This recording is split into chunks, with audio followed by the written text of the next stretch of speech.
Welcome to Thursday, July 23rd, 2020. Warm and muggy. Temperatures aren't going to be breaking any records. They're going to actually not be that far from average, but we're adding humidity to the air today and tomorrow, which is going to make it feel really muggy out there. And we're going to be looking at that as something that'll be around for a while as high humidity air is in place as that monsoon moisture flow continues to come in from the north.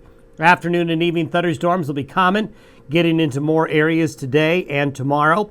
Sunday and Monday and Tuesday are days as well where we think thunderstorm coverage will be pretty good. Severe weather could happen with just about any thunderstorm, and this pattern will persist into early next week before there's a bit of a shift, I think late next week, which will turn off the monsoon for at least a temporary amount of time. Now let's take a look at that humidity I was talking about. This map I'm showing you is showing dewpoint temperature. Now, a dewpoint temperature is basically a measure of how much water there is in the air. So let's take a look here at Burlington, Colorado. A dew point this morning, these are this morning's dew points. A dew point of 61 means that if it cooled to 61 degrees Fahrenheit, you'd have fog or 100% humidity. Usually around here, dew points this time of year are in the 30s, 40s, maybe the lower 50s like we have over here. But you can see the tongue of moisture. Anywhere you see a 60 degree or more dew point, that is a really moist air mass for this part of the country. So you can see this tongue of moisture, very deep moisture coming up here. But also when you get dew point temperatures west of the Continental Divide that are in the 50s, well, that's pretty moist as well. So even these blue areas have high humidity. And we'll show you a map of these dew point temperatures later in the weekend to show you how that moisture moves around. But this is the type of humidity, the type of mugginess that you get in the Midwest this time of year. Of course, it makes the corn grow, but it can be a little bit oppressive, especially when it drifts more into here. Taking a look at the latest drought monitor, but really just not good news anywhere across the western high plains. We continue to see a worsening drought situation in north central and central areas of Wyoming. Parts of Sheridan, Johnson County, Campbell County, down around the Casper area, up along the Bighorns, then back into the Wind River Basin. This is kind of an island where the dryness has persisted, and I don't have good news. This area, I'm afraid to say, while it has some rain chances, it's just not going to be enough as the monsoon moisture flow is really wanting to come up through here and staying south and east. And I think at least with this next round of monsoonal moisture, that's how it's going to go. We also see some expanding drought conditions getting further northeast into Colorado. So we've got a lot more in terms of yellow conditions and conditions that are brown and red here, with severe drought conditions now showing up in parts of Wyoming that wasn't there a week ago.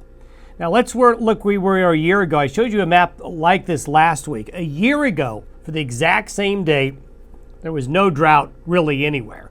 A couple of dry pockets, but that's about it. So look how much has changed in a year.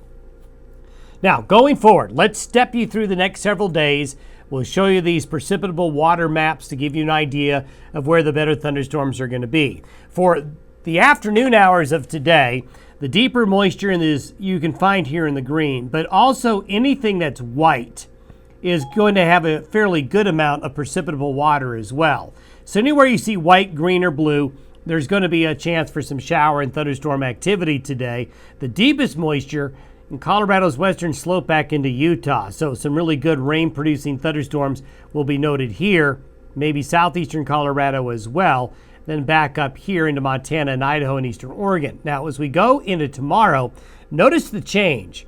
Tomorrow, the axis of the deepest moisture has shifted more south and east, and most of Wyoming, South Dakota, Nebraska, Colorado in green. So Friday, the chances of rain-producing thunderstorms will be pretty high, especially in this area right here. We'll need to watch out for some heavy rain and hail in that area tomorrow.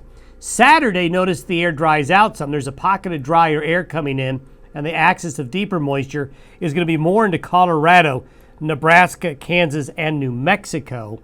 While up into Wyoming, we may see a decrease in thunderstorm coverage briefly for Saturday, and a drier pocket of air that's up here. That's going to come in later next week up there. Now, That's Saturday, but for Sunday, well, the moisture returns and gets deep again east of the divide. Sunday is another day. Friday and Sunday are 2 days where we're going to see some heavy rain, typical monsoon-driven heavy rain, thunderstorms, hail, severe weather is a possibility. So Friday and Sunday are 2 days to kind of circle on your calendar and watch out for.